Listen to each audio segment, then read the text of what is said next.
Twitter ya amince kafa ofishinsa a Najeriya, in ji Minista Lai Muhammad. Akwai yiwuwar buɗe shafin Twitter a Najeriya nan gaba kaɗan, yayin da kamfanin sada zumunta ya amince da sharuɗan da gwamnatin ta saka masa, a cewar ministan yaɗa labarai Lai Muhammad.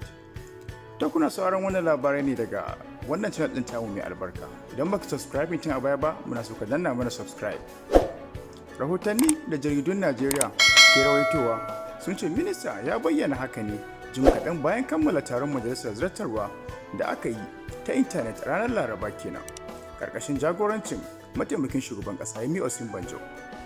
A cewar The Cable gidan jarida kenan da yake amsa tambayoyin manema labarai, minista Lai Muhammad ya ce an samu ci gaba tsakanin gwamnati da kamfanin biyo bayan ganawa da suka yi a tsakaninsu.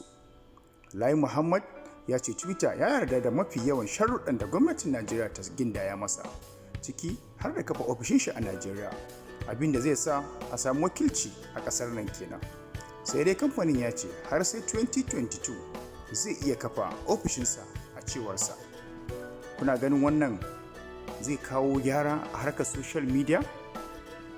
Kamfanin Twitter ya kaɗu sosai da tsayar da shi da aka yi tun bayan matsalolin da suka faru da shi da gwamnatin Najeriya akan matsalar ɗinnan dikanu. Jack Dorsey bai ji daɗin wannan al'amari ba, mai kamfanin Twitter kenan. To a ƙarshe dai kar ka manta ka danna mana subscribe a wannan channel ɗin tamu, domin muna samun ƙwarin gwiwar tura muka videos masu muhimmanci irin wannan. Mun gode.